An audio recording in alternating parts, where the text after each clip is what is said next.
പുതിയൊരു വീഡിയോയിലേക്ക് നിങ്ങൾക്കേവർക്കും സ്വാഗതം.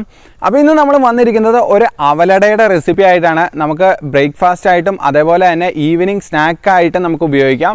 അപ്പോൾ എല്ലാവരും വീഡിയോ സ്കിപ്പ് ചെയ്യാതെ അവസാനം വരെ കാണുക. വെറും 15 മിനിറ്റ് കൊണ്ട് നമുക്ക് ഈ ഒരു അട തയ്യാറാക്കി എടുക്കാം. എല്ലാവരും വീട്ടിൽ എന്താണെങ്കിലും ഒന്ന് ട്രൈ ചെയ്ത് നോക്കുക. ട്രൈ ചെയ്ത് നോക്കിയിട്ട് നിങ്ങളുടെ അഭിപ്രായങ്ങളും നിർദ്ദേശങ്ങളും അറിയിക്കുക. അപ്പോൾ നമുക്ക് നേരെ വീഡിയോയിലേക്ക്.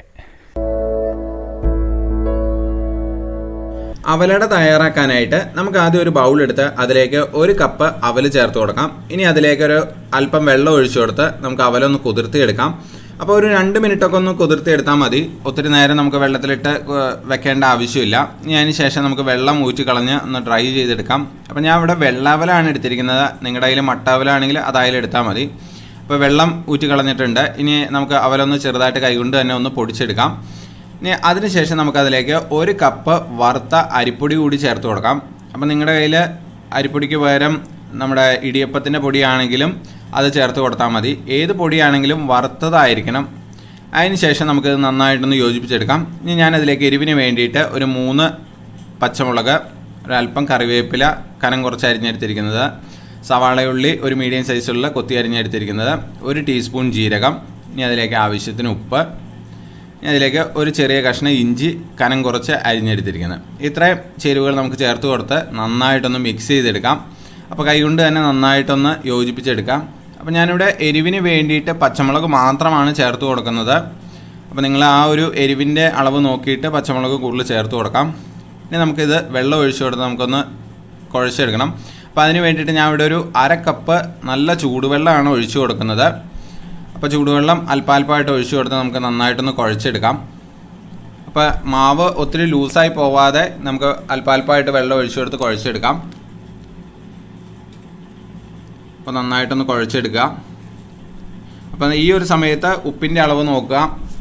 അതേപോലെ എരിവ് ഞാൻ പറഞ്ഞല്ലോ, പച്ചമുളക് എങ്ങനെയാണെന്ന് നോക്കിയിട്ട് അതിനനുസരിച്ച് ചേർത്ത് കൊടുക്കാം. അപ്പോൾ നന്നായിട്ട് കുഴച്ചെടുക്കാം. ഈ ഒരു സമയത്ത് നമുക്ക് എണ്ണയൊന്നും ചേർക്കേണ്ട ഒരാവശ്യമില്ല. ഇപ്പോൾ നന്നായിട്ട് ഇവിടെ കുഴച്ചെടുത്തിട്ടുണ്ട്.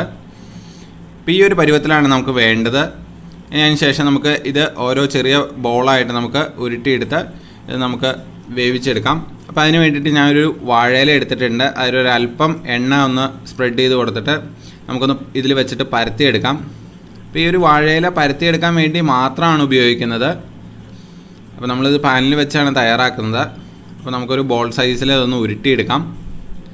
ബോൾ സൈസിൽ ഉരുട്ടിയെടുത്തതിന് ശേഷം ഈ മാവ് നമുക്ക് റെസ്റ്റ് ചെയ്യാൻ വെക്കേണ്ട ആവശ്യമില്ല. നേരെ നമുക്ക് ഉരുട്ടിയെടുത്ത് നേരെ ചെയ്യാവുന്നതാണ്. അപ്പോൾ നമുക്ക് പണി എളുപ്പത്തിൽ ഈ ഒരു പലഹാരം തയ്യാറാക്കാം. അപ്പോൾ ഇതേപോലെ ഉരുട്ടിയെടുത്ത് നമുക്കതൊന്ന് പതുക്കെ കൈകൊണ്ട് തന്നെ ഒന്ന് പരത്തി കൊടുക്കാം.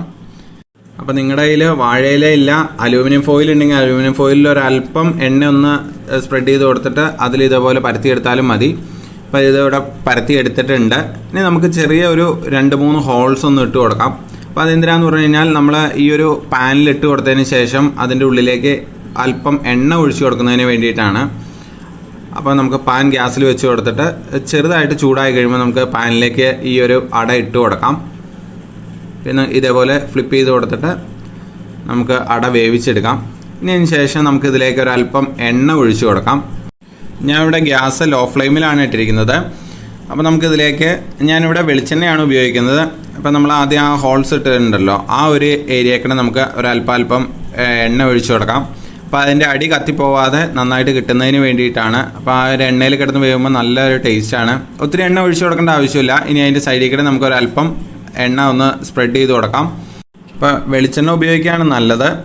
അപ്പോൾ ഇനി നമുക്ക് ഒരു സൈഡ് വെന്ത് കഴിയുമ്പോൾ മറിച്ചിട്ട് മറ്റേ സൈഡും വേവിച്ചെടുക്കാം. അതിന് ശേഷം നമുക്ക് മറ്റേ സൈഡിലും ഇതേപോലെ തന്നെ ആ ഹോൾസിൽ കൂടെ നമുക്ക് ആ എണ്ണ ഒരല്പം ഒഴിച്ചു കൊടുക്കാം. അതേപോലെ സൈഡിൽ കൂടെ എണ്ണ ഒഴിച്ചു കൊടുത്ത് നമുക്ക് നന്നായിട്ടൊന്ന് വറുത്തെടുക്കാം. അപ്പോൾ നമ്മൾ നോർമലി അട ചെയ്യുന്നത് പോലെ തന്നെ നമുക്കിത് എണ്ണ കിടന്ന് ഒന്ന് വേവിച്ചെടുക്കാം. അപ്പോൾ നമ്മുടെ അട ഇവിടെ വേവായിട്ടുണ്ട്. നമുക്കിത് വാങ്ങാം. അപ്പോൾ നമുക്ക് വളരെ എളുപ്പത്തിൽ തയ്യാറാക്കാം. എല്ലാവരും ഇതൊന്ന് ട്രൈ ചെയ്ത് നോക്കുക. തേങ്ങാ ചട്നിയുടെ കൂടെയൊക്കെ കഴിക്കാനായിട്ട് നല്ല ടേസ്റ്റാണ്. എല്ലാവരും ട്രൈ ചെയ്തിട്ട് എന്താണെങ്കിലും നിങ്ങളുടെ അഭിപ്രായം പറയുക. ഈ വീഡിയോ ഇഷ്ടമായ തീർച്ചയായിട്ടും ലൈക്ക് ചെയ്യാനും അതുപോലെ ഷെയർ ചെയ്യാനും നമ്മുടെ ചാനലൊന്ന് സബ്സ്ക്രൈബ് ചെയ്യാനും മറക്കരുത്.